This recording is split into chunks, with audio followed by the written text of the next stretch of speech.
Você está ouvindo o Rani Newscast, o maior podcast de Brasília, com a apresentação de Raniel Linhares e convidados que dão vida às grandes ideias da capital do Brasil. Médica ginecologista e obstetra, hoje eu recebo aqui, nesse combo de médicos que nós estamos recebendo ao longo desse mês, trazendo serviço para vocês, doutora Marília. Doutora Marília tem cuidado integral à saúde, tecnologias íntimas e cirurgia íntima, que é um assunto bem característico, aí, bem especial para as mulheres, a gente vai abordar. Muito interessante. Doutora Marília, seja bem-vinda. Muito obrigado por ter aceito o convite. O nosso primeiro quadro chama Quem é Você na Fila do Pão? Então eu quero que você se apresente aí para o pessoal que ainda não lhe conhece. Fala um pouquinho sobre a sua trajetória.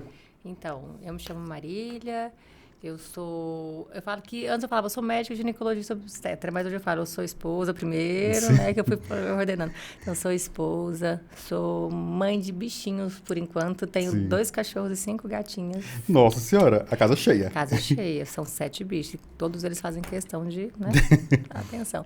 E médica ginecologista obstetra. Você é de onde? Eu sou...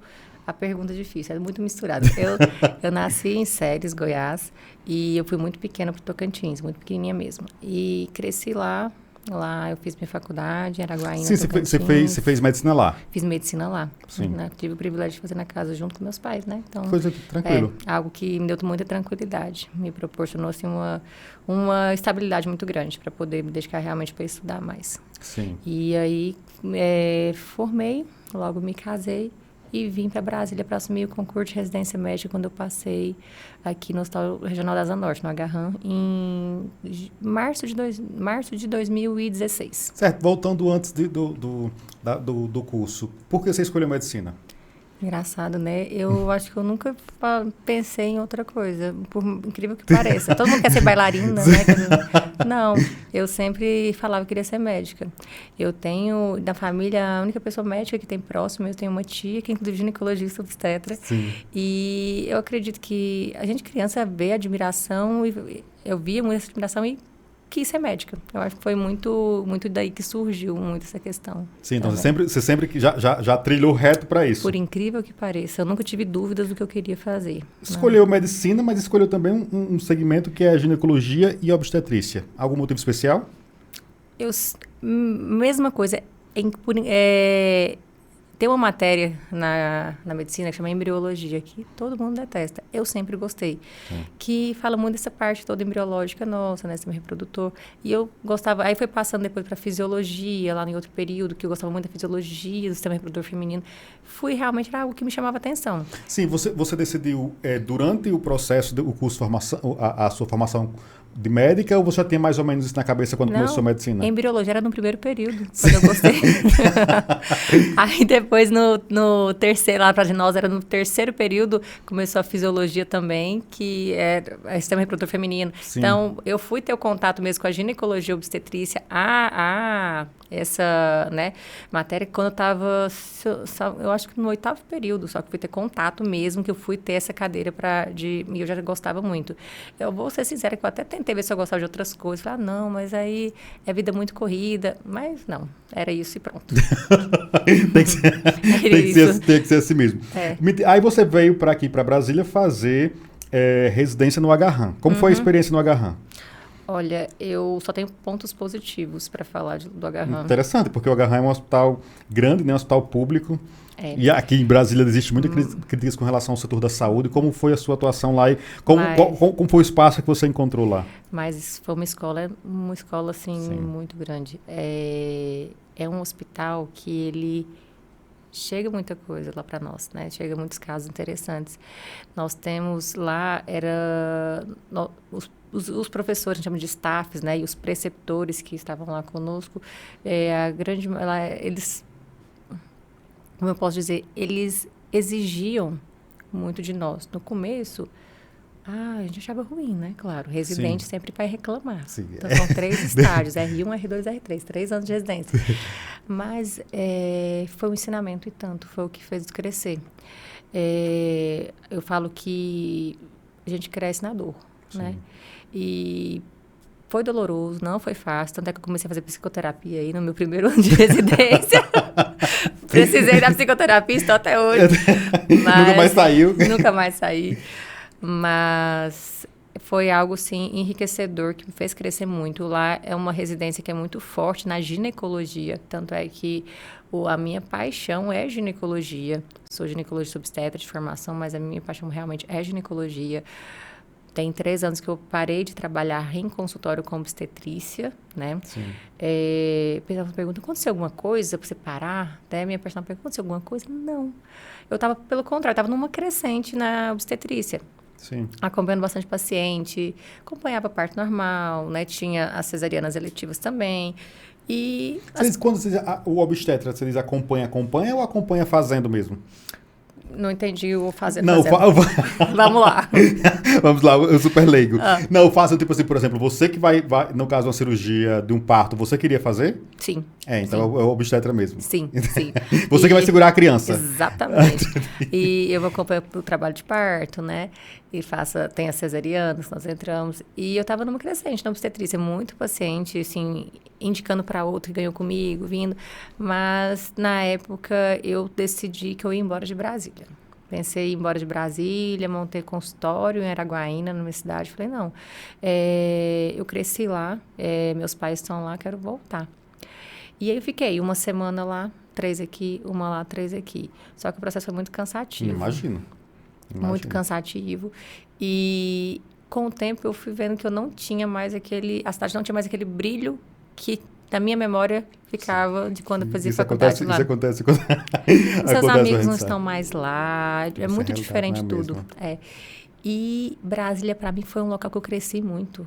Eu e meu marido, nós falamos sempre, Brasília é uma escola. Sim. Então, assim, ela foi uma mãe para nós, Brasília.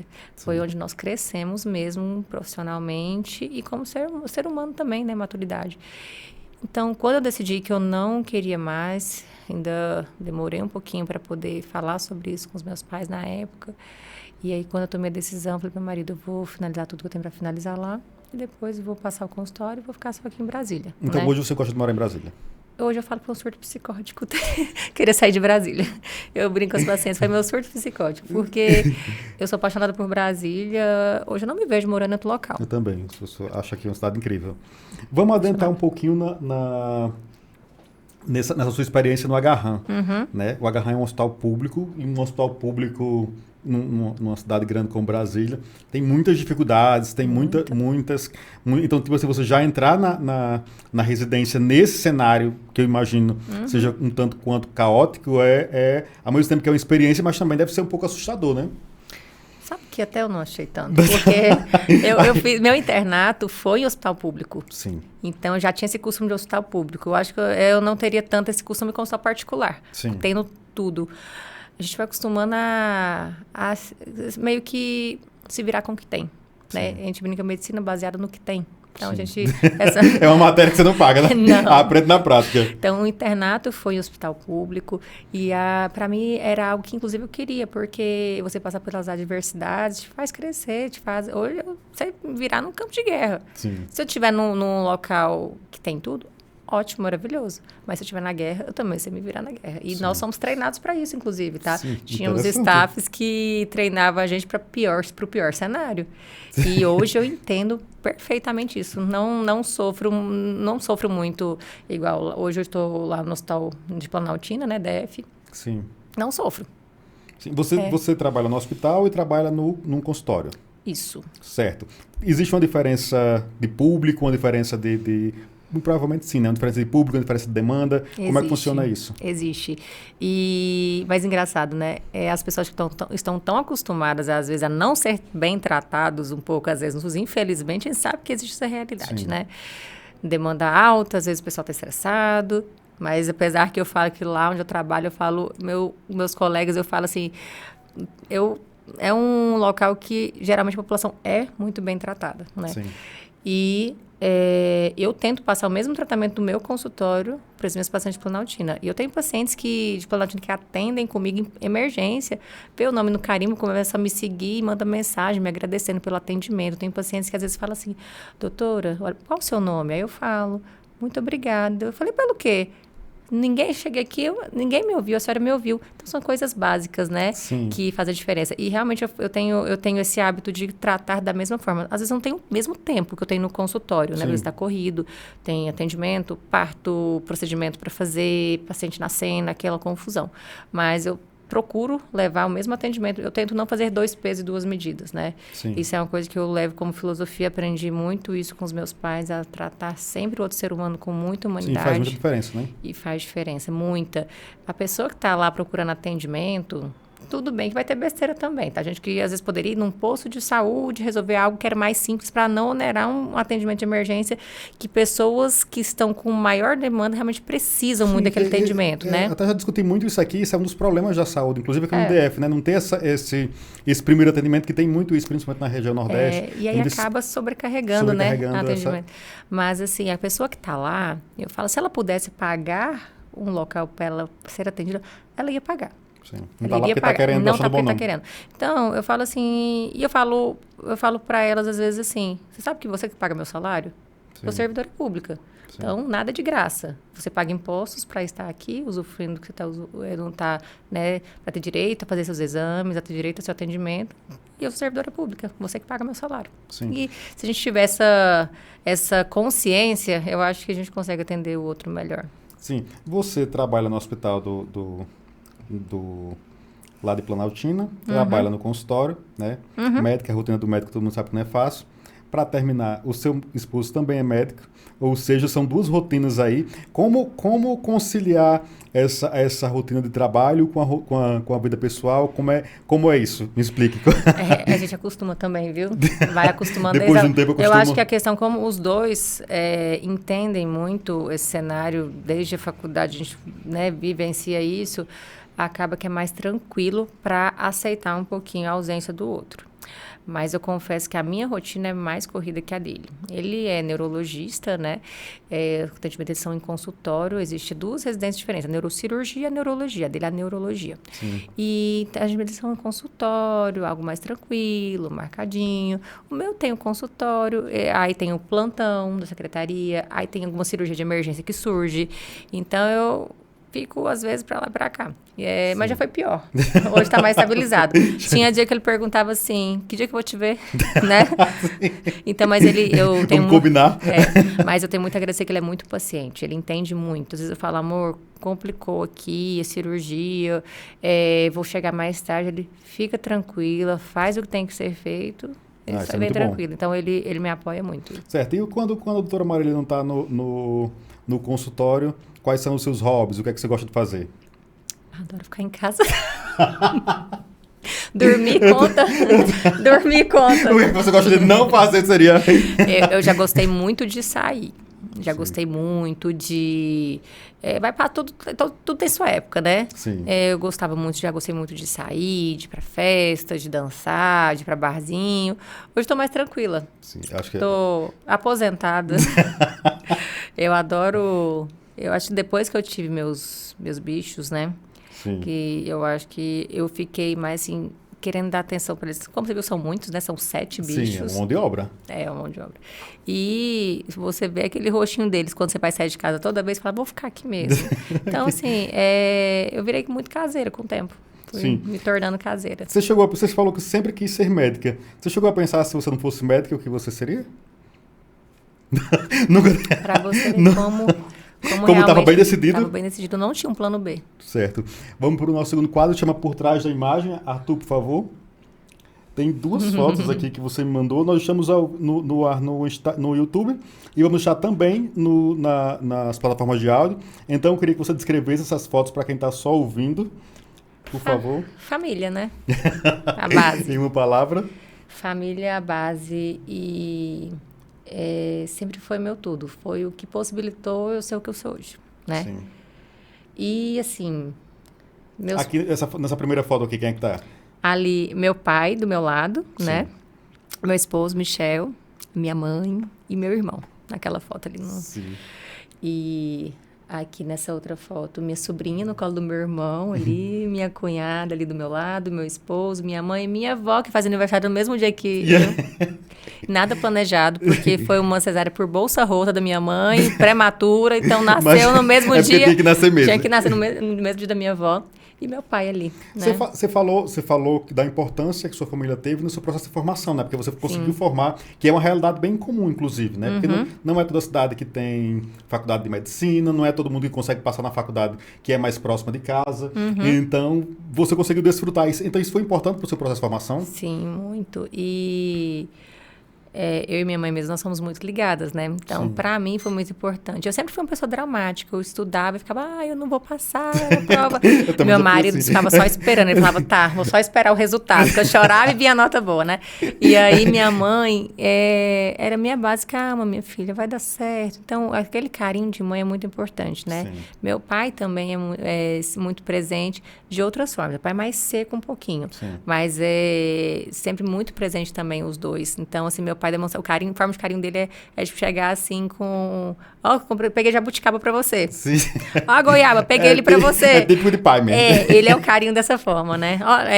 Limpava a piscina pra entrar, limpei a piscina, vamos entrar. Então, o carinho dele é assim, mais diferente um pouquinho. E foi muito importante tê-los realmente nessa formação. E eu fiz faculdade particular. Sim. Não é barato medicina, sim, né? Não é. E hoje em dia está cada vez mais exorbitante os valores das faculdades. Então, a não ser que você seja muito rico para você fazer faculdade de medicina, todo mundo tem que estar uma apertadinha, né? Isso. E para mim, fazer particular, minha mãe falava, minha filha, para fazer particular tem que ser em casa, porque fica muito complicado pagar, né? Moradia fora e tudo. Então, foi uma coisa que eu coloquei na minha cabeça, que eu ia fazer faculdade lá, né? Eu também não tinha um plano B, do mesmo jeito. E, assim, eu valorizo muito o esforço deles. Então, assim, meus pais se esforçaram muito para me formar e eu sempre valorizei muito isso, que eu tinha que dar valor no suor deles, né? Então, foi algo que, assim, até hoje é algo que eu sou muito grata. Sim, né? Isso é um papel importante. Muito. Doutora, me diga uma coisa, para quem está... Muitos colegas, existe um histórico, passar em medicina é uma das tarefas mais fáceis, né? Então, muita gente estuda 1 ano, 2 anos, 3 anos, e depois também o curso não é um curso leve. Qual dica você daria para quem está nessa batalha, para quem está estudando, para quem está tentando entrar, seja na faculdade pública, seja na faculdade particular, que também não é fácil entrar. Então, qual conselho você daria depois de ter passado por esse processo? Não desistir nunca. Não desistir.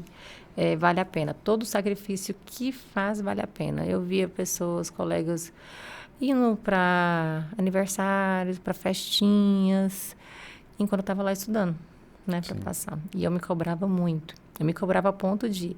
Fiz prova na metade do meu 3º ano, não passei. Fiquei bem colocada e fiquei chateadíssima, chorando como depressiva. Eu nem poderia entrar. Esse ponto. Só no drama mesmo. No drama. E aí, eu passei... Logo que eu terminei meu 3º ano, eu passei já na faculdade. Foi muito precoce essa... Muito bom. É um cenário que não é comum. Foi assim, terminei meu 3º ano com 17 anos ainda, já entrei na faculdade. Nossa, você foi muito nova. Fiz 17 em setembro, e em janeiro eu estava lá começando a faculdade. Então foi bem acima da média. E durante a faculdade também, não é fácil. Eu falo que entrar ainda é mais fácil do que estar lá dentro. Sim. Porque lá dentro também você vai ter que abrir mão de muitas ocasiões, muitas situações que adolescentes aproveitam mais para você estar lá estudando, ter mais responsabilidade. E você tem 17 anos, né? Imagina, com 17 anos eu estava tendo que cuidar e conversar com uma pessoa que estava enfermo num hospital para poder aprender a cuidar dele depois. Sim. Com 17 anos já estava começando isso. Então teve que amadurecer rápido também. Amadurecer rápido, né? Então, assim, eu tive o privilégio de não precisar trabalhar, de me dedicar somente à faculdade, mais uma vez graças aos meus pais, né? O curso do suor deles, trabalho, e isso também me ajudou muito a poder dedicar a ponto de, também terminei a faculdade, já entrei na residência direto, foi tudo muito emendadinho. Então, sim. Colégio, faculdade, residência médica. A gente vai entrar no outro bloco agora, saúde da mulher, certo? Quais são os maiores desafios para cuidar da saúde da mulher hoje? Eu não diria desafio, mas entender que a mulher, ela não é um útero andando ali na sua frente. A mulher, ela é todo um conjunto. Mulher tem a parte emocional, mulher tem a parte ali, ela tem... O útero faz parte da nossa especialidade, mas a gente tem que ver a mulher como um todo. Como é que está a saúde física dela, como está a saúde mental, como está a saúde global dela, porque tudo isso faz parte, né? Então, entender que a mulher, ela é um ser muito mais complexo do que só um útero, ovários ali andando na sua frente, mamas. Não, você tem que abordar de uma forma integral, global mesmo. Certo. As mulheres hoje estão mais bem informadas? Muito, graças a Deus. Né? Porque a informação enriquece muito e faz ter senso crítico, né? Sim. O único cuidado, assim, que eu às vezes até converso com elas no consultório, é a questão que a gente está com uma enxurrada de informação chegando, Sim, né? Tem que a gente não sabe de onde veio, se faz sentido. Então, ter o senso de procurar fontes, saber se aquilo realmente, né? Se questionar. Será que realmente é isso? É porque hoje tem muita essa cultura de você ver alguma coisa, já pesquisa, já joga no Google, o Google já diz que você está morrendo em 24 horas. E aí 10 médicos, 10 falam coisas diferentes, Exato. E aí fica aquela confusão, né? Então, assim, o senso crítico, a informação chegar é muito bom, porque elas começam a questionar, isso é importante, elas têm que entender o que está acontecendo lá dentro. Não pode sair do consultório, o que o médico falou? Não sei. Né? Que acontecia muito antigamente, então eu faço muito questão de explicar muito direitinho tudo para não acontecer isso dentro do meu consultório. Eu quero que a paciente entenda por que ela está lá, por que aquele exame que ela está fazendo, por que eu estou propondo aquele tipo de tratamento, né? Certo. E ter a liberdade e a abertura para discutir sobre aquilo, né? Sim, certo, vamos lá. Você é uma médica ginecologista, obviamente, mulheres que vão para um ginecologista. Em que momento a mulher deve ir no ginecologista? A partir de que idade? Eu costumo falar para as mães, por exemplo, eu falo, olha, ela menstruou, se tiver tudo bem com ela, não tiver com cólica, não tiver com tanta dúvida, tiver tranquilo o cenário, segura aí às vezes 1 ano e meio, 2, para levar. Sim. Porque os 2 primeiros anos a gente tem uma imaturidade do eixo hormonal, sim, que é natural. Ele vai amadurecer em torno de 2 anos. Então, é normal que a criança tenha uma irregularidade menstrual, que tenha ainda uma menstruação que às vezes vem muito sangue, depois vem pouco, né? Mas a partir do momento que saiu desse habitual de só ser uma irregularidade menstrual, que não, ela tem cólica, eu quero orientação sobre menstruação, aí eu falo, já traz pra gente conversar, né? Sim. Mas seria a partir do momento que tiver uma demanda de dúvidas e questão de orientações a serem dadas, né, para aquela adolescente. Sim. Em geral seria isso. Certo. Você falou também da importância desse conjunto, né, de cuidar da mulher. Hoje nós temos aí, em linhas gerais, em todas as profissões, não só da mulher, mas dos homens também, mas a mulher, por ter muita sobrecarga também, de ter trabalho, de ter filha, de ter casa, de ter 1000 outras coisas, tem muito mais problemas de saúde mental. Então, a importância, queria que você adentrasse um pouco nisso, de cuidar da saúde mental e cuidar também da saúde íntima. Qual a ligação disso? Meu consultório é quase uma psicoterapia. É o 2 em 1. É 2 em 1. Não tem como, né? Mulher tem mais necessidade de conversar, de falar mais um pouquinho. Então, nas minhas consultas, geralmente, eu não vou direto ao ponto do... O que você veio... eu geralmente abordo a paciente, o que eu posso te ajudar? Uhum. E a paciente me fala. Nisso, eu mudo o assunto para uma coisa mais leve. Vou perguntando um pouquinho mais sobre ela, sobre a vida. A gente vai conversando sobre outras coisas até chegar de fato em a gente fala de um questionáriozinho padrão para conhecer ela ginecologicamente falando, né? E a saúde global. Então, geralmente vale um bate-papo de uns 5, 10 minutos pelo menos, só falando sobre vida, né, pessoal? Sim. Às vezes o paciente entrou lá no consultório com a blusa de frio, fala, tá frio, né? Hoje o Brasil tá esquisito, a gente começa a conversar outras coisas. Sim. Isso faz com que a paciente se solte mais. Até porque é uma consulta bem íntima, né? Muito. Eu falo assim, uma pessoa que você nunca viu na vida vai ficar sem roupa na frente dela, né? Não é uma tarefa fácil, né? Sem nem um vinho? Como assim? Então, não conversa primeiro. Não. Então, eu tento justamente quebrar esse gelo. E algo que é natural para mim, porque eu converso muito. Então... Sempre foi algo para mim, conversar é algo para mim muito natural. Sim. Então, a paciente chega ali, quebra aquele gelo, conversa um pouquinho. Então, quando você chega realmente na queixa ginecológica, né, dela, o que ela foi fazendo no consultório, está muito mais à vontade já para conversar com você.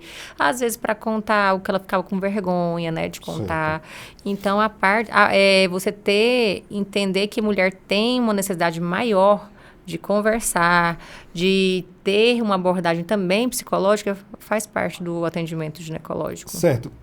Quais são as queixas que mais chegam no consultório, no hospital, quando você está atendendo? As queixas do hospital e consultório são muito diferentes. São diferentes? Ponto. Sim, porque no consultório o paciente chega lá geralmente ou para uma avaliação de rotina, né, ginecológica. As queixas principais no consultório hoje minha. O paciente chega para uma rotina ginecológica. O que você chama de rotina ginecológica? Seria avaliação da saúde global, né? Sim. Fazer uma coleta, quando o paciente já iniciou relação, fazer uma coleta do corpo citológico, que é o Papa Nicolau, né? Sim. Porque é o rastreio para câncer de colo de útero, examinar as mamas, examinar a vulva se está tudo certinho, fazer exames, né, de imagem complementares para associar, exames de sangue, de imagem e sangue nesses complementares para avaliar como um todo, né? Certo. Seria um pacotão do básico, isso aí. Exatamente. Eu falo que nós somos basicamente um clínico da mulher. Por isso que é nossa obrigação investigar tudo e abordar tudo, porque às vezes a mulher, o único médico que ela vai naquele ano, às vezes é o ginecologista, que já é o hábito dela. Então, a gente tem por obrigação abordar aquela mulher de uma forma global, né? Até para identificar outra patologia, sim, né? Sim, igual rastreio de câncer de intestino, por exemplo, que é algo que eu sempre abordo meus pacientes. 45, baixou para 45 anos de idade, rastreio. 45 anos de idade, já peço colonoscopia, já pergunto, você fez? Fiz, esse ano estava normal, ótimo, só daqui 5 anos. Então, a gente tem que englobar tudo, porque a gente tem que fazer outros rastreios também, é um momento de oportunidade para fazer outras investigações, né, oportunas. E seria, então, uma rotina, chega, às vezes, muito climatério, menopausa, né, pedindo um socorro, elas chegam basicamente pedindo socorro. Doutora, eu estou no climatério da menopausa. Explique para a gente climatério. É um período que compõe os sinais e os sintomas das alterações hormonais, mostrando que está próximo ali daquela falência ovariana, né, que vai levar à menopausa. Sim. Que é um período conturbado para a mulher, né? Muito. E você pode começar a ter sintomas 10 anos antes de você entrar na menopausa. Certo. Qual seria a idade padrão que que a mulher vai entrar na menopausa? A idade da mulher brasileira média é em torno de 51 anos. Sim, então ela vai entrar na menopausa a partir dos 50 anos. A média de menopausa. Sim. Mas tem mulheres que entram... então, mas é variável. Às vezes compreende muito história familiar, costuma seguir muito história familiar, né? Então, não quer dizer que minha mãe entrou com 45, eu vou parar de menstruar com 45. Sim. Mas, geralmente, ali segue mais ou menos a história familiar. Tem a questão se tem alguma cirurgia ovariana que pode fazer vir um pouquinho mais cedo, se teve alguma quimioterapia que pode fazer, né, vir mais cedo também. Então, assim, tem alguns fatores de risco que fazem ela chegar um pouquinho mais cedo. Certo. Você falou desse climatério, que seria esses de sintomas a pré-sintomas até chegar e você falou que pode chegar até 10 anos antes, mas ele chegaria 10 anos antes e demoraria muito tempo? As mulheres ficam muito tempo com isso? Tem mulher que demora a passar. Eu falo, é só uma fase, a fase, né? Nunca acaba. Nunca acaba. Nunca acaba. É só uma fase. Quais são esses sintomas? Ixi, são vários sintomas. Você vai me perguntar, o que tem de bom aí, né? Eu já vi muitas mulheres falando sobre calor. Calor, mas o calor, acredite, é um detalhe, perto de tantos outros sintomas que tem. Você pode ter o calor, que é o fogacho, né? Aquele calor, aquele fogo ascendente que eles falam, assim, aquele calorão que vem de baixo para cima, com aquela sudorese, o rosto vermelho, e logo às vezes vem até um frio em seguida. Misericórdia. Você imagina até isso várias vezes ao dia. Nossa. Né? Uma vez eu atendi uma paciente que ela era casada com uma outra moça e ela falou assim, doutora, eu sinto o calor dela. Foi a primeira vez que eu descobri que uma pessoa conseguia sentir o calor da menopausa. Ela falou, eu tô do lado dela, eu sinto o calor. Quando ela tem o fogacho, eu sinto o calor. Então, é algo, imagina. Né, Nossa Senhora. E esses são sintomas vasomotores, né? O fogacho, pode ter palpitação, né? Que é aquela, né? Essa batedeira, né? Pode ter palpitação, pode ter tontura, pode ter dor no corpo, dor articular, pode ter maior incidência de dor de cabeça, ressecamento vaginal, dor na relação sexual, o desejo sexual hipoativo, que é zero libido, né? Pode ter a névoa mental, que chama, que é aquela memória péssima, que não consegue... Doutora, pelo amor de Deus. Tem mais. Eu quero, por favor, fale. O sono, distúrbio de sono, então aquela dificuldade de entrar em um sono reparador e de manter aquele sono. Então, vem as insônias, né? E aí, depois, aquela sonolência diurna, porque, né, não está conseguindo dormir à noite de uma forma reparadora. E a fadiga crônica também, aquela vontade de fazer nada. Sabe aquela vontade de fazer assim, você não tem nem para varrer uma casa? Fala 100 anos sem nada. Tá aqui R$5.000, vai lá no shopping gastar. Tô afim, não. É mais ou menos isso. É um desânimo gigante. São muitos sintomas. Então, e graças a Deus está sendo muito abordado, né? A mídia tem abordado muito a questão do climatério e menopausa.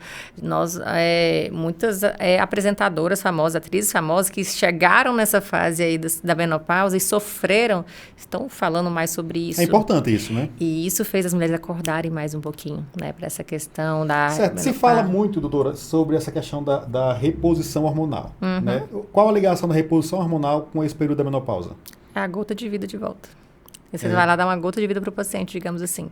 Então, quando não tem nenhuma contraindicação, a reposição hormonal ela é muito importante. E ela não vai, além de tratar esses sintomas todos, ela, quando feita no momento oportuno, que é a janela de oportunidade ali, os primeiros até 10 anos pós-menopausa, né? Ela tem também fator protetor, né? Então, ela vai vai fazer neuroproteção, né? Doenças demenciais, por exemplo, Parkinson, Alzheimer, demência frontotemporal, enfim, todas as demências, né? Então, vai fazer ele é neuroprotetor e ele vai reduzir o risco de doença cardiovascular também daquela paciente, além de proteção para osteoporose. Então, tem os benefícios, né? Certo, me tire mais uma dúvida. Essa reposição hormonal, existe essa reposição hormonal, protocolo de reposição hormonal oferecidos pelo SUS? Teoricamente, as pacientes elas têm o direito, né? Saiu até a lei que elas têm direito à reposição hormonal. Mas pergunta se elas conseguem chegar lá. Não conseguem, né? Muitas vezes não conseguem, infelizmente. Né? Infelizmente. É uma lei que ainda está muito no papel. Sim. Os pacientes têm dificuldade de chegar no especialista. Basicamente, as mulheres não têm essa reposição. Então, vamos lá. A mulher não tem essa reposição, a mulher está com esses terríveis sintomas que você falou, não tem como fazer a reposição. O que essas mulheres devem fazer? Assim, existe alguma indicação, alguma dica, alguma sugestão que pode fazer, pelo menos amenizar esses sintomas? Tem os fitoterápicos, né, que podem ajudar, o que elas mais conhecem, que elas mesmas falam, minha vizinha me passou a folha da amora para tomar, tá melhorando muito. Elas buscam alternativas, né? Elas pesquisam na internet, buscam alternativas com pessoas próximas que passaram pela mesma situação para tentar amenizar. Mas tem a fitoterápicos como a folha da amora. Folha da amora? Sim.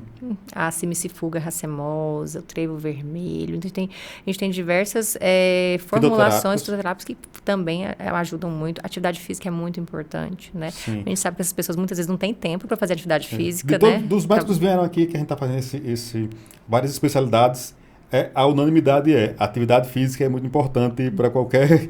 Muito. Até o doutor Carlos Groten falou aqui sobre... até para quem sente dor, se você não fizer atividade física, você vai sentir mais dor, não é o contrário. Então, isso é bem interessante. É igual a endometriose. Endometriose é uma patologia que tem dor crônica e a atividade física, ela diminui a dor crônica do paciente. Sim. Então, é mais uma das patologias que você trata lá no consultório. Isso. A gente até entrou numa outra pergunta que eu estava falando aqui sobre essa desigualdade, né? Muitas mulheres têm acesso a essa reposição, mas a grande maioria, no caso, não tem. É muito discrepante isso. E, assim, toda paciente que está no consultório, ela tem oportunidade de ter acesso ao que tem de melhor para poder sair dessa fase, né? Sim. Vamos colocar como uma fase. Esse período que você falou, ele pode durar 10 anos. Ele pode durar menos? Pode. Tem mulheres que não sentem sintomas, que é uma grande minoria da parcela da população, né? Em torno de 3% mais ou menos, não vão sentir nenhum sintoma. Vão passar tranquilamente. Vão passar tranquilamente. Mas às vezes mas às vezes também não observou como é que... Às vezes não leva muito em consideração os calores, sintomas mais falados, e às vezes não está percebendo aquela fadiga, aquela memória, aquele cansaço, né? Pode ser também... Sim, já acha que é da rotina também. Acho que é da rotina também. Mas realmente, eu como médica, tanto de serviço particular quanto de SUS, existe realmente uma discrepância. É muito triste, mas existe. Né? É muito difícil para elas terem acesso. Certo. A gente vai entrar no outro quadro agora que chama Verdade ou Mentira. Eu vou dizer... eu vou fazer um comentário, você vai me dizer... Pode ter o depende?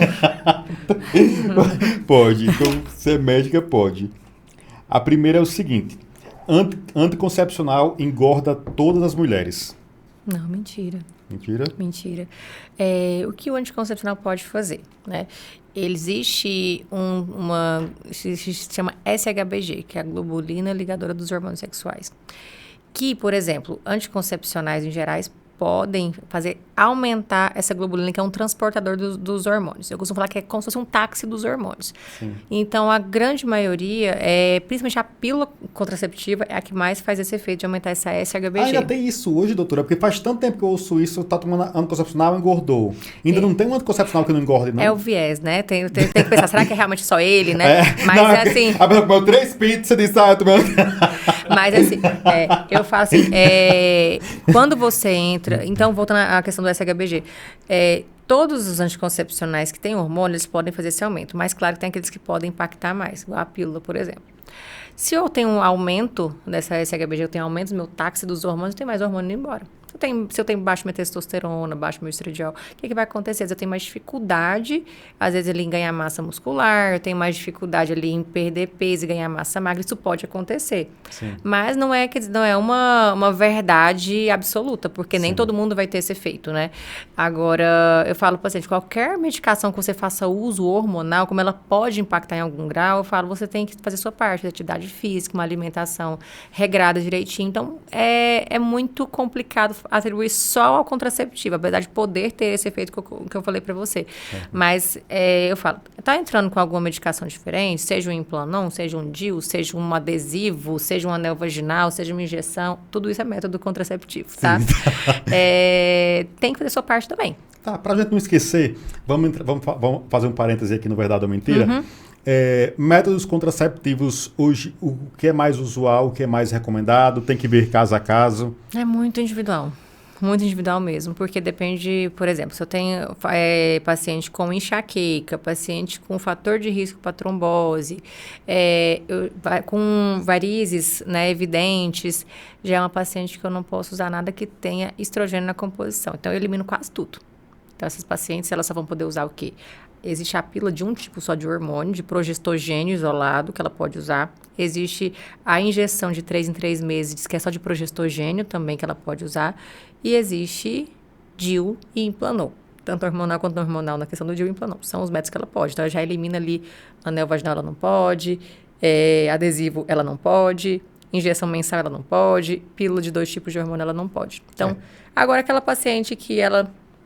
realmente não tem nenhuma contraindicação, eu sempre deixo muito livre, explicando efeitos possíveis colaterais de cada método. Eu, pelo menos, eu faço uma listinha mostrando cada método que existe e falando efeitos colaterais e deixando ela muito livre para decidir. E eu dou a minha opinião quanto que eu aconselho mais. E eu deixo ela livre para escolher. Certo. Como nem todo mundo vai conseguir ir no seu consultório, você conseguir... Fala um pouquinho. Qual você mais indicaria hoje para... Olha, eu sou apaixonada em anel vaginal. Para mim é o método mais prático. Para mim não, ele é o método mais prático que existe. É um anelzinho vaginal siliconizado. Não dá, você não sente que ele está lá dentro, coloca com um aplicadorzinho, você mesmo coloca. Ele fica durante 21 dias lá.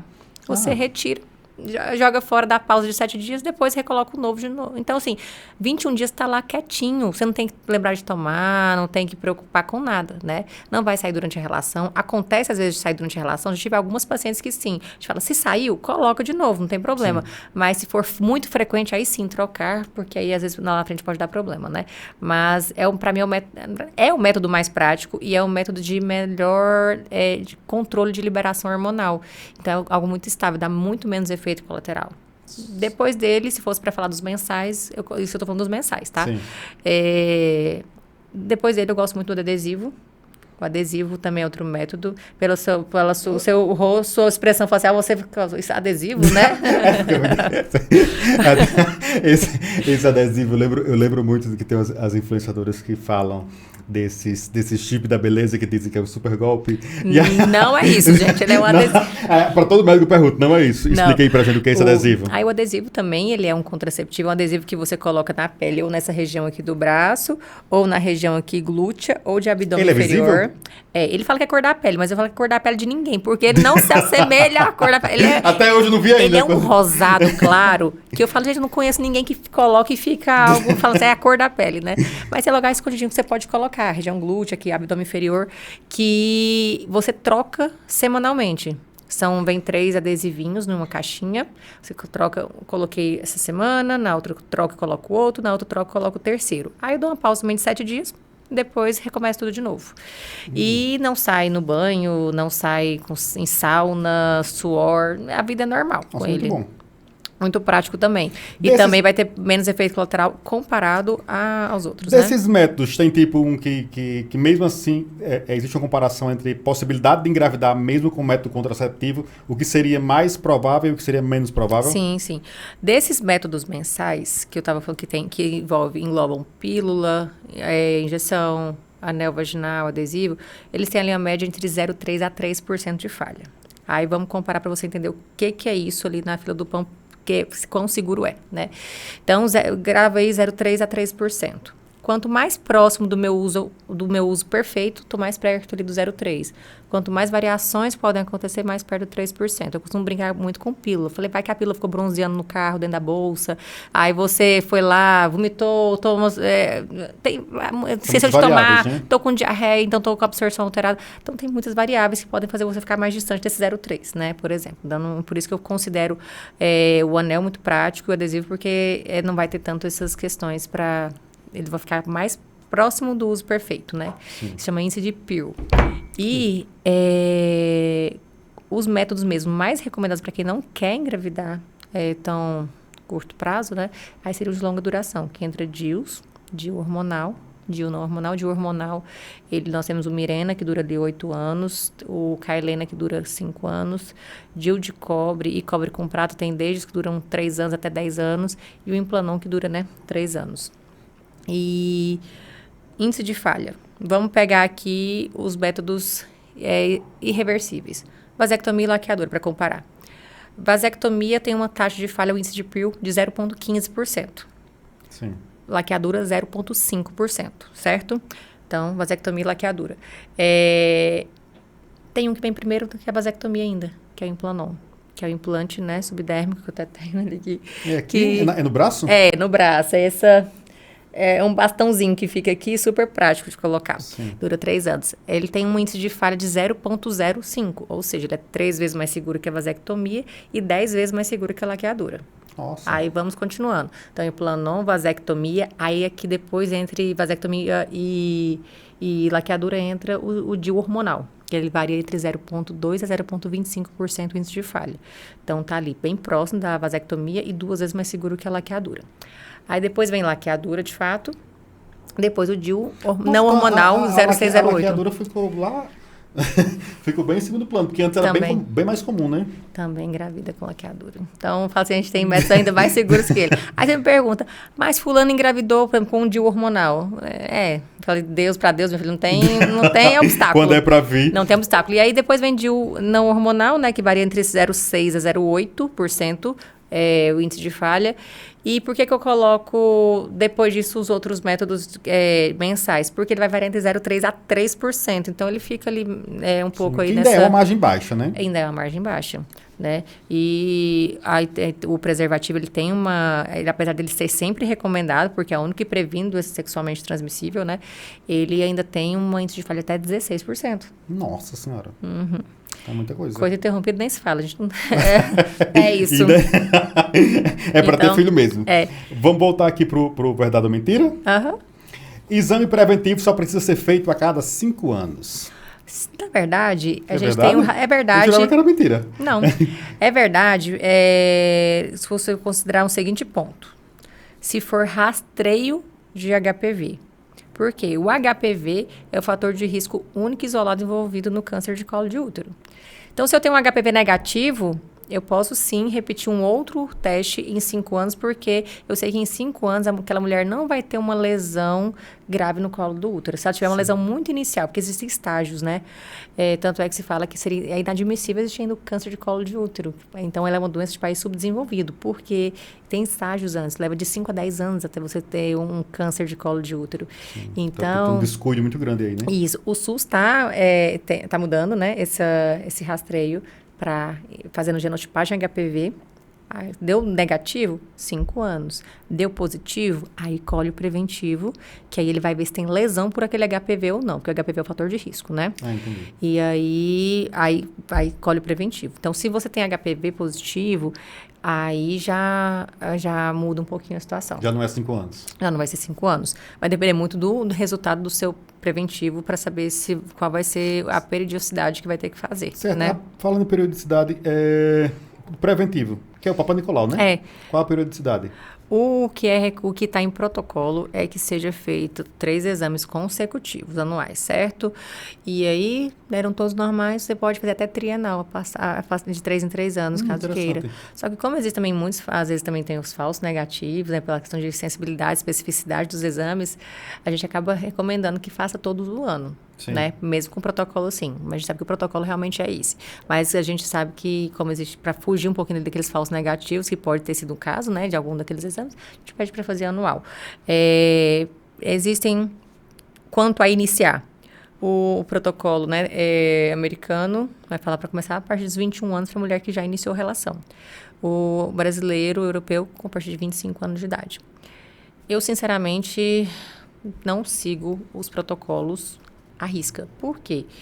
Se eu tenho uma menina ali que começou a relação com 13 anos de idade, aí você imagina ela chegar aos 25 anos, 12 anos depois, para coletar um preventivo, só teve contato com HPV, e aquele HPV chegou a gerar uma lesão, né? Então, eu vou muito por também início de atividade sexual. Então, começou a atividade sexual, eu falo, depois de uns 3 anos, começou a atividade sexual, às vezes, já começa a fazer o preventivo, né? Tem uns 3 anos de tranquilidade, né? Isso. E acaba que falando essa questão de por que os protocolos são assim. Porque, de fato, as meninas jovens que tiveram contato com HPV, elas têm uma chance muito maior pela imunidade de fazer o clareamento, que é a redução, o organismo fazer o clareamento, que é a redução daquele vírus, de regredir, não ficar mais detectável e não gerar nada. Então, como elas têm a chance maior de fazer esse clareamento, aí existem protocolos. Mas tem aquelas que não vão. HPV? Causa para HPV? Sim. Ele vai ser adquirido por via sexual, né? Sim. A camisinha não previne 100%, mas protege bastante. E a gente tem, assim, algumas situações que o vírus, ele vai ser mais agressivo. Depende do subtipo do vírus, temos diversos subtipos de HPV. Tem subtipos mais agressivos, como principalmente o 16 e o 18, né? Mas depende da agressividade daquele subtipo que o paciente tem. Se ela tem alguma doença autoimune ali por baixo, né? Se ela tem uma doença autoimune, se ela tem imunossupressão, por exemplo, alguma doença como um HIV, né? Por exemplo. O tabagismo é outro fator de risco para poder ter, né? Mas, acredite, o anticoncepcional, ele pode levar a uma que chama de ectopia, que é a feridinha no colo do útero que o pessoal antigamente falava, que é ter a parte de dentro exteriorizar um pouquinho e fica vermelhinho em volta. Aquela área de ectopia é mais fácil para o HPV gerar lesão também. Então, tem algumas questões que podem facilitar o HPV gerar lesão. Entendi. Próximo barrado, mentira. Tecnologias íntimas servem apenas para estética. Oh, meu Deus, mentira. É uma grande mentira? É uma grande mentira. O que tem de mulher que sofre com ressecamento vaginal e tem dor na relação. Mulher que sofre constrangimento de perder um xixi ali, tá espirrando, tossindo, fez atividade física, escorre xixi, tem que estar sempre protetor diário, preocupada se está sujo de xixi. O que tem de mulheres que, às vezes, tem fissuras, né, que se rasgasse aquela região e tem desconforto. Tem de mulheres também que tem coceiras pela atrofia que vai gerando com o passar do tempo, pela falta hormonal, e também são beneficiadas com os procedimentos. Então, a gente tem também candidíase, vaginose, bacterias de repetição. Então, tem muita afecção que vai ser tratada pelas tecnologias e não é de cunho estético. Sim. Esses procedimentos são perigosos para a saúde? Não tem nenhum risco para câncer. Agora, claro, se você está com... Depende também, eu vou falar numa parte aí só que vai num profissional que ele não está ali habilitado para aquelas tecnologias, não está assim tão acostumado, não fez cursos para aquele aparelho, não sabe, por exemplo, o risco de depositar muita energia também. A gente fala que as tecnologias, radiofrequência, laser, são energias, né? Sim. Deposita muita energia. Aí eu posso, às vezes, gerar uma queimadura naquele paciente. Eu posso gerar um outro problema naquela paciente. Então, riscos não tem de câncer, de outras, quando bem aplicado. Sim. Mas quando mal aplicado, pode sim gerar algum transtorno. Toda cirurgia íntima deixa sequelas permanentes. Não, mentira. Mas eu já vi cirurgias íntimas causar sequelas permanentes, tá? Sim. Por isso tem que ter muito cuidado com a escolha do profissional que você faz, se ele é um profissional que ele tem experiência com aquele tipo de cirurgia, qual a técnica que ele está utilizando, né? Se é uma técnica que realmente é reconhecida, porque nós temos hoje... O que são técnicas reconhecidas hoje em dia para cirurgia íntima? Com bisturi frio, né? Que a gente fala, igual um corte, com bisturi frio, com o que a gente chama de cirurgia de alta frequência, que é o CAF, como se fosse um bisturi elétrico. Sim. E o laser, né? São os que é sacramentado para essa finalidade. E a gente tem, infelizmente, profissionais utilizando equipamentos que não são testados, que não são estudados para essa finalidade, que a gente não tem um controle da energia que ele está depositando, que podem levar a lesões permanentes. Existe um tipo de... É algo muito polêmico que eu vou falar aqui agora. Talvez vai ter gente... Não é bem assim. Mas, de fato, eu vou falar o que a gente vê no consultório. Chega muita complicação de paciente da tal da linfoplastia sem cortes. Sim. Fala, gente, linfoplastia é uma cirurgia, como qualquer outra. Explique para quem está nos assistindo o que é a linfoplastia. Tá. Primeiro, se eu tenho ali um excesso de pele, eu falo, você vai operar sem corte como, né? É uma cirurgia, cirurgia tem corte, o laser tem corte, tudo tem corte. Esse equipamento que é utilizado, ele seria para provocar retração. Existe o plasma, que faz retração, e também tem um laser que pode fazer retração quando é muito pouquinha pele ali que eu posso só retrair. Mas esse outro aparelho em questão, ele que não, como eu falei, não tem estudos para uso em cirurgia, ele leva a queimadura de 3º grau. Nossa Senhora. E ele seria a linfoplastia sem cortes, como se elas fossem assim. Imagina um isopor que você pega o fogo, ele vai derretendo. Sim. Seria mais ou menos essa a lógica desse equipamento, certo? Agressivo, né? A lógica dele é isso. Só que ele é muito agressivo. E as pacientes passam, sim, geralmente 30 dias de pânico e terror. Nossa. Com queimaduras de 3º grau. Eu tenho uma colega aqui em Brasília, que ela é referência em cirurgia íntima, a doutora Giovana. E ela tem pegado muita complicação, como ela é referência na ponta ali, muita coisa chega para ela tentar resolver, né? Tem uma paciente que estava comentando comigo que vai ter que usar sonda para o resto da vida. Nossa, que loucura! Sonda para o xixi. Pro resto da vida, porque em uma dessas linfoplastias sem corte, e a propaganda é linda, tá? A propaganda, assim, as pessoas ludibriam, falam, nossa, mas muito melhor sem corte. A propaganda é linda. E queimou a uretra da paciente. E não tem o que reverter mais. Teve paciente já que queimou o clitóris todo, que não tem mais sensibilidade no clitóris. Tem paciente que teve necrose de vulva, que perdeu totalmente a funcionalidade, não tem mais sensibilidade, né, naquela região. Então, a cirurgia íntima, ela sendo bem feita com técnicas consagradas, profissionais que já têm essa experiência, ela tem mínimos riscos, mas quando é feita de uma forma que não é recomendada, ela pode sim trazer riscos, né? Sim. Então, você tem que ter muito cuidado na escolha do médico, né? Profissional. E uma coisa muito importante aí que você falou, a palavra médico. Sim. Tá falando porque é médica. Não, gente. Quem estudou para fazer cirurgia foi o médico. Concorda comigo? Sim. Então, se eu tô lá cortando, certo? Eu sou médica, fiz 6 anos de faculdade, 3 anos de residência, fiz cursos para especializar nisso. Se complicar, quem sabe dar ponto, quem sabe resolver, não sou eu. Então, por isso que eu falo que eu acho nada mais justo que o médico fazer a cirurgia. Nem digo ginecologista, porque outro médico também está habilitado a poder fazer, se ele se dedicar àquilo, né? Mas que seja profissional médico. Se tiver uma complicação, ele que vai resolver para você, né? Sim. Mais um berrado mentira aqui. Toda cólica forte é endometriose. Mentira. Mentira? Mas, eu vou falar esse eu fiquei meio na dúvida como responder. Mas eu diria o seguinte, se você falar pra mim, sentir cólica é normal, eu ia falar pra você, eu ia falar pra ele, sentir cólica forte sempre é normal, eu ia falar mentira. Porque a gente sempre que tem cólica forte, eu tenho que abrir o sinal de alerta ali, ligar meu sinalzinho amarelo e pensar, será que é só uma cólica habitual, né? Porque existe a dismenorreia, que é a cólica primária, que a gente não tem uma causa aparente, é da paciente mesmo.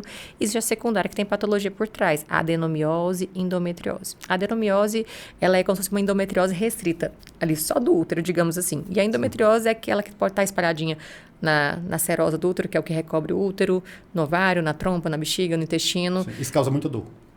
Causa muita dor. E ainda é muito negligenciado. Chega para esse consultório falando, eu tô com dor. Tanto gente que vai, é normal, cólica é normal. Aí demora, a média de diagnóstico de endometriose no consultório pode chegar a 10 anos. Nossa Senhora. O paciente ouvindo a vida inteira que é normal, sendo negligenciada a dor dela. Então, eu diria para você assim, é uma mentira, entre aspas, assim, mas tem que usar muito bom senso, depende, é aquele depende que eu te falei. Sim. Você toma um remédio XY, que é um remédio bom, e resolve minha cólica. Agora, passou de uma cólica, você toma aquele remedinho, que é o recomendado mesmo, e não está melhorando, opa, vamos investigar. E aí entra, o que acontece muito? Ultrassom transvaginal simples não pega. Sim. A adenomiose você consegue ver no ultrassom simples com facilidade, mas a endometriose você tem que fazer um preparo intestinal antes, fazer com um profissional que tem um curso avançado de endometriose, para fazer um transvaginal avançado de endometriose, que vai ver toda a região ali, os pontos que podem ter focos endometrióticos para você. Então, as pessoas fazem... Tem cura endometriose? Ela tem controle, tratamento, né? E a ressonância é o outro que poderia detectar. Então, ressonância é a ultrassom transvaginal avançada para endometriose. Então, você está com cólica. Aí, não, faz um transvaginal, tá normal. A pessoa, eu não tenho nada. Por isso que vai passando. Então, tem exames específicos para investigar. O transvaginal simples nem sempre vai pegar. Então, se tiver com a cólica acima do normal, já sabe que tem que investigar. Tem que investigar. Certo. Anticoncepcional causa infertilidade em todas as mulheres. Ai, meu Deus. Eu pego pesado aqui, viu, doutora? O povo engravida tá tomando, gente, pelo amor de Deus. O povo engravida tá tomando errado. Esse índice de falha também tá tomando certo. Mas o que acontece? O anticoncepcional, ele nem atrapalha e nem interfere na sua fertilidade. Nós já nascemos, nós mulheres, com uma quantidade pré-determinada quando está no útero materno. Quando a gente começa a menstruar, a gente perdeu muita quantidade daqueles folículos. A gente tem uma reserva já daqueles folículos. Então, imagina uma caixa d'água. Você nasce com uma caixa d'água ali cheia. E ela vai pingando sua vida inteira. Uma hora, ela vai acabar ali, que é a reserva ovariana, e entrou a menopausa. Então, basicamente, a menopausa acabou aquela reserva. A falência ovariana, parou total. Está tratando dessa explicação. Então, você tomando anticoncepcional ou não, você está perdendo folículos todo mês. Todo mês você libera vários folículos ali para os seus ovários e um deles vai ser estimulado, que vai ser o que vai gerar aquela ovulação, né? Que vai ser o folículo dominante, que vai gerar a ovulação. Então, o que acontece? Quando você toma anticoncepcional, você vai inibir a ovulação. Só não vai ter aquela estímulo pro folículo, formar o folículo primordial, que vai ser o que vai gerar a ovulação. Só vai mudar isso. Mas os folículos estão sendo liberados normalmente. A caixa d'água está lá normal. A caixa d'água está normal. A última berrada mentira aqui. Saúde íntima só deve ser cuidada depois dos 30 anos. Quem falou isso? Pelo amor de Deus. Meu Deus. Eu peguei pesado. Não, mas essa aí... Não, sempre tem que ser cuidado. Se tiver demanda na adolescência, já começa por lá, né? Os cuidados. Sempre tem que se preocupar com essa parte, né? Da saúde íntima. Vamos falar agora seguindo sobre essas tecnologias íntimas. Primeiro, o que são essas tecnologias íntimas, doutor? Explique pra gente. As tecnologias íntimas, elas vieram para ficar mesmo. É uma ginecologia moderna, que a gente costuma falar, que veio para somar na mulher. E são a base de energias. São energias que elas vão tratar regenerando aquela região íntima. Então, eu falo energias porque cada uma vai agir de uma forma diferente. Tem laser, tem radiofrequência não ablativa, tem radiofrequência ablativa, né? E elas vão agir o quê? Estimulando, regenerando aquele tecido. É uma medicina, uma ginecologia regenerativa, de recuperar aquele tecido. Então, mulher, por exemplo, está lá com 50 anos de idade menopausada. Já diminuiu o colágeno, a vascularização naquela região, já teve a frustidão lá dentro do canal vaginal, já teve afinamento da pele.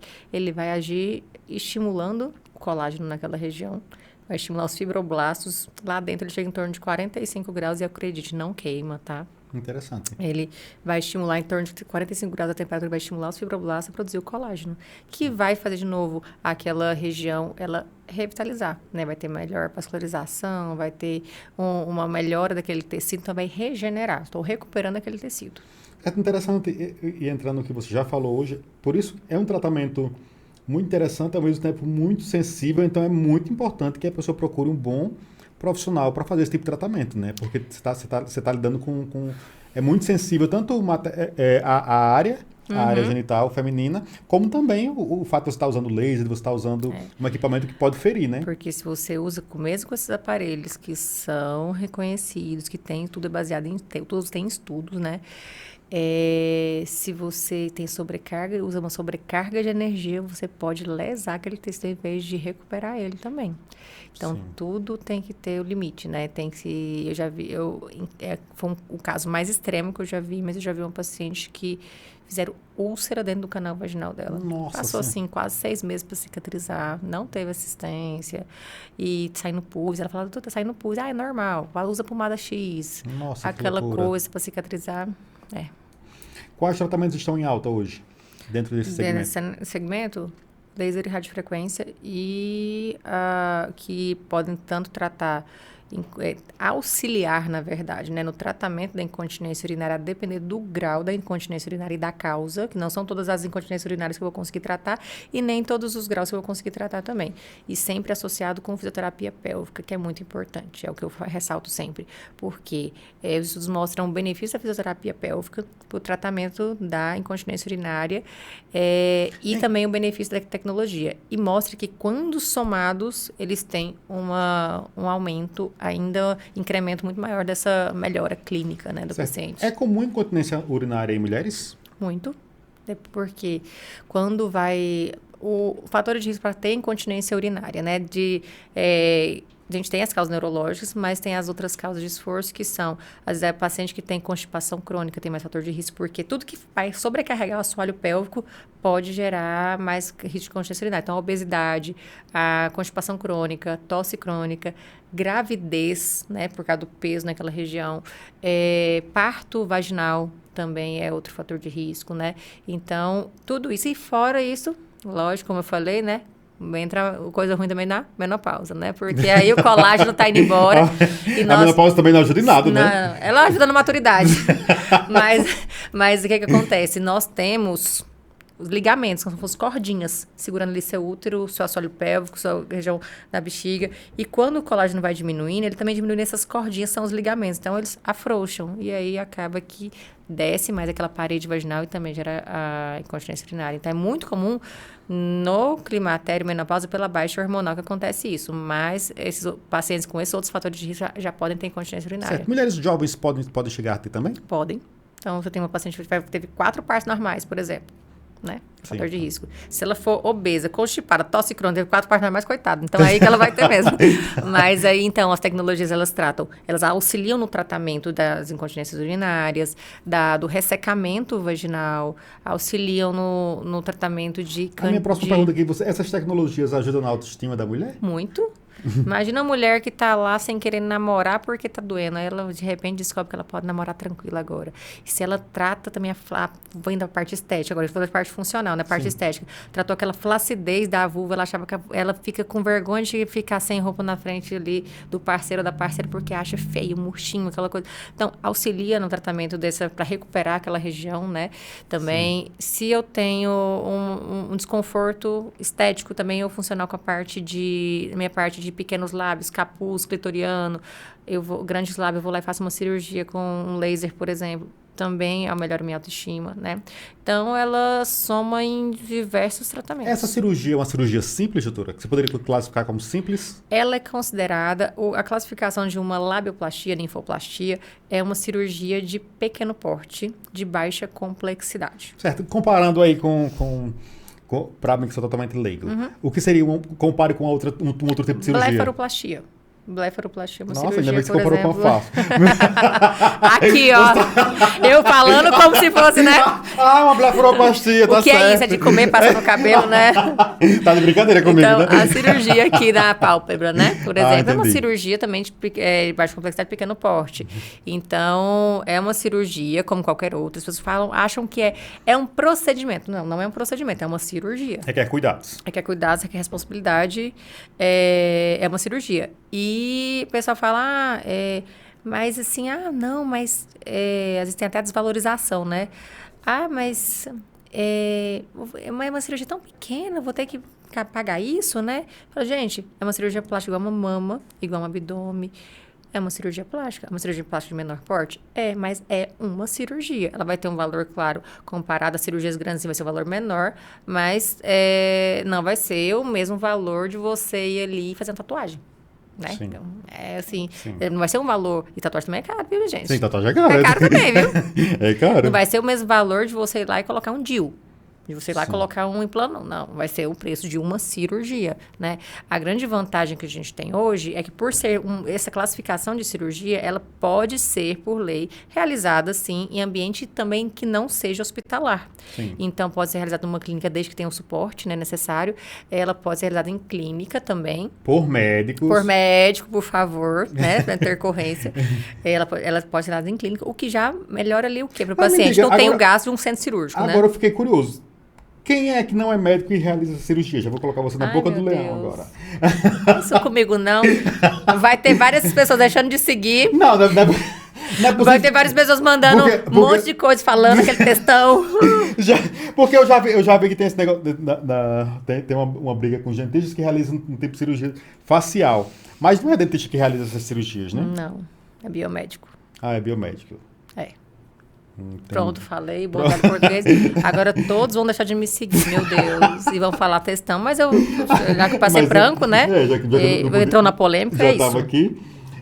O que mudou na procura do seu consultório nos últimos anos diante dessas tecnologias? Mudou muito as pacientes buscando solução para a vida delas. Antes, de fato, não tinha, doutora? Tem os paliativos, né? Assim, de cirurgia íntima, a gente sempre teve o CAF, que é a cirurgia de alta frequência, que é tipo bisturi elétrico. A gente sempre teve a com bisturi frio também. São técnicos sempre teve. É porque o laser, ele é um pouco mais de uns anos pra cá. Eu tô querendo lembrar de uma cirurgia que eu ouvia falar antigamente. Nossa, antigamente não, médio antigamente, que eu tenho 20 anos. Como era outra cirurgia que era sobre pé? Sim, perine, que o pessoal falava. O que seria perine? O períneo, ela vai fazer uma cirurgia que ela vai, na verdade... É uma cirurgia íntima também, mas é uma cirurgia em ambiente hospitalar, essa, né? Porque vai ter uma maior complexidade um pouquinho, que ela vai ser para reestruturar e restaurar o assoalho pélvico da mulher, né? Aquela região que perineal é aquela região entre a vagina e o ânus ali, e tem a musculatura, que dá toda a sustentabilidade, que pode estar com ruptura, frouxidão naquela região, né? Entendi. E aí, falando das soluções, né? Então, buscam soluções para essa questão de cirúrgica, né? Buscam soluções para dor, etc. Mas que falou para mim o que tinha, que se não tinha nada antes, foi essa pergunta, né? Sim. Para ressecamento, existem as pomadas com a base de hormônio para tratar o ressecamento vaginal, mas vão ser só paliativo. Quando você está usando, está tendo um efeito, não vai ser aquele efeito, vai ser só para melhorar um pouquinho ali aquela região. Mas parou de usar? E parou de usar, tem que usar 2 vezes na semana no mínimo. Então, imagina pomada vaginal toda segunda e quinta usando pomada vaginal. E tem paciente que vai ter que usar de 2 em 2 dias. Então, segunda, Nossa, eu tô chegando quarta e sexta. Eu tô chegando à conclusão que mulher sofre Pro resto muito. da vida. É isso.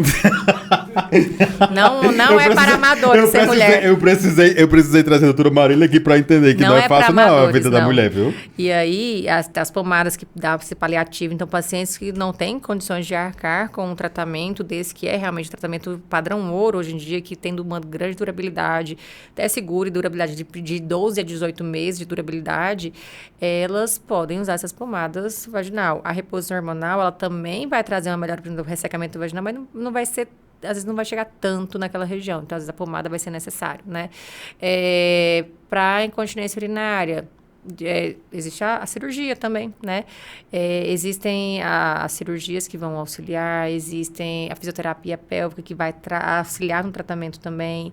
Existe quando a causa não é uma causa que é tratável por cirurgia e nem com a fisio, existe a medicação também, né? A diferença é porque algumas mulheres vão ter um auxílio no tratamento, um time, antes de chegar no ponto cirúrgico. Então, assim, ela tem o benefício de, não, eu estou tratando antes de chegar num time que eu vou ter que fazer cirurgia, que aí é algo mais agressivo, de fato, né? Certo. Mas a cirurgia... Mas muitas pacientes chegam querendo fazer procedimento e quando eu falo, olha, tratamento você vai jogar o seu dinheiro fora.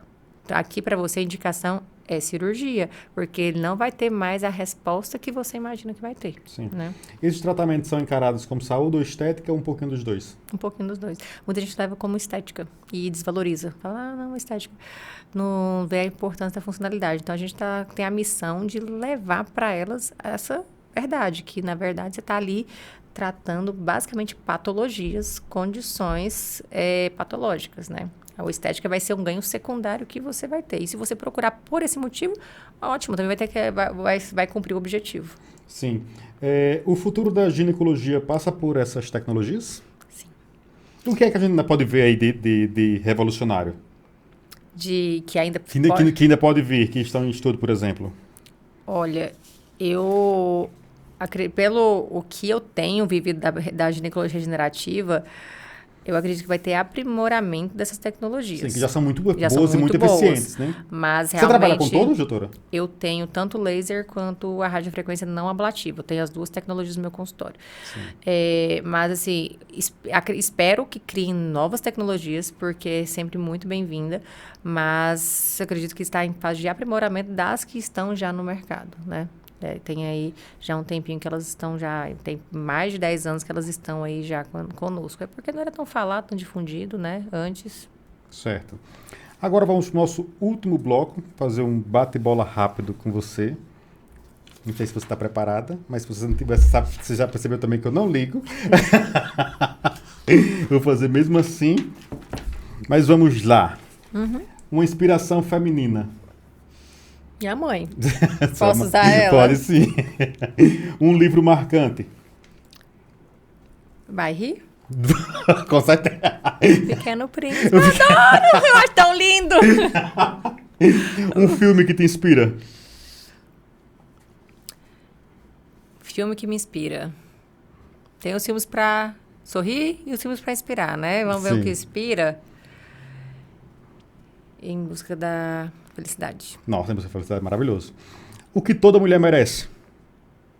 Ser plena na sua melhor versão. Um mito que precisa ser derrubado. Um mito que precisa ser derrubado. Ai, socorro, de pensar aqui. Que é normal sentir dor. Não é normal sentir dor. A mulher cresce ouvindo isso. É normal sentir dor. Essa cólica é normal. Não, e não fala só de cólica, relação, tudo, né? Sim. Complete. Saúde íntima é? Fundamental. Prioridade. O maior desafio da medicina? Atender com humanidade e respeito. Todos de forma igual. Certo. Um sonho pessoal ainda não realizado? Meus filhos, que ainda vão vir, se Deus quiser. No plural, viu? Meus filhos. Se Deus quiser. Uma mania que você não abre mão? Perfeccionismo do Virginiano é um saco, mas ai, que clichê. Não abro mão. É clichê, mas eu não abro mão, gente. Me dá angústia, gente. Pelo amor. Eu sou do ponto que imprimiu torto, eu tô lá, imprimo de novo pra sair reto. Nossa senhora, você é nesse nível. Nossa, eu faço a cirurgia, eu mesmo fico às vezes me criticando. Mas isso é bom, eu, às vezes, na cirurgia, imagina. Eu fico, às vezes, eu mesmo me criticando por que eu não fiz assim, por que eu não fiz assim, porque eu fico um milímetro pra lá. Isso é... É um tique, quase um tique. É. Um hábito essencial pro seu dia a dia? Meus bichos. É meu ritual, meus cachorros, minhas gatas. É algo que me traz energia. Sim. Quem te inspira na medicina? Na medicina? Tenho tantas pessoas que me inspiram. Tenho colegas que trabalham comigo que me inspiram. Tenho ex-professores que me inspiram. Eu não consigo nomear só um. Tem um marido também. Eu vou falar pra você não... Sim, né? Claro. Meu marido, assim, não é porque é meu esposo, mas eu falo assim, quando eu preciso de um neurologista, eu falo, olha, não é porque é meu esposo, breve eu quero trazer ele aqui também. Trazer a família completa. Ele é um neurologista sincero, tá? Ele bate na polêmica mesmo de sinceridade. Então, você vai gostar. Mas eu falo que...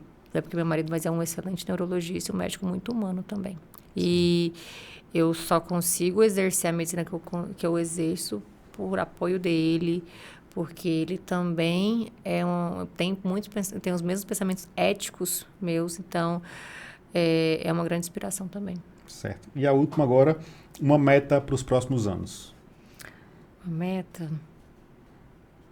Ai, difícil essa pergunta, você está me complicando. Olha, uma meta. Poder ajudar o máximo de mulheres mesmo que eu puder no meu consultório com a parte regenerativa. É uma meta que eu tenho, porque ainda são poucas as mulheres que enxergam o valor de se cuidar e se tratar. Perfeito. Então, novamente, obrigado pelo convite. Nosso último quadro aqui é o Venda Seu Peixe. Você pode falar diretamente. Tem esse ainda? Ai, gente, eu sou péssima de vender meu peixe. Você vai deixar aí os seus contatos nas redes sociais. Também quem quiser entrar em contato lá no seu consultório, marcar uma consulta, todo mundo deve ter adorado conhecer você, porque você explica muito bem, é muito simpática, fala muito bem. Então, se alguém quiser lhe procurar nas redes sociais ou no seu consultório, como é que faz? Eu atendo na clínica Lieve, no NASA Norte, no Golden Office Corporate. Tem o Instagram da clínica, @Lieve Clínica. E no meu Instagram, doutora Marília Evangelista. Está lá. Vai ser um prazer, né? Poder levar informação, atender às dúvidas de todas as mulheres que precisarem de mim. Certo. Doutora, muitíssimo obrigado. Eu que agradeço, foi um prazer enorme. E aí, Arthur? Você gostou, doutora? Pessoa que falou demais. Eu nunca participei de um podcast, viu? Mas você é maravilhosa. Mas eu comentei assim, eu falei, eu converso tanto com... Você ouviu o Honey Newscast, o maior podcast de Brasília, com episódios semanais e convidados que dão vida às grandes ideias da capital do Brasil.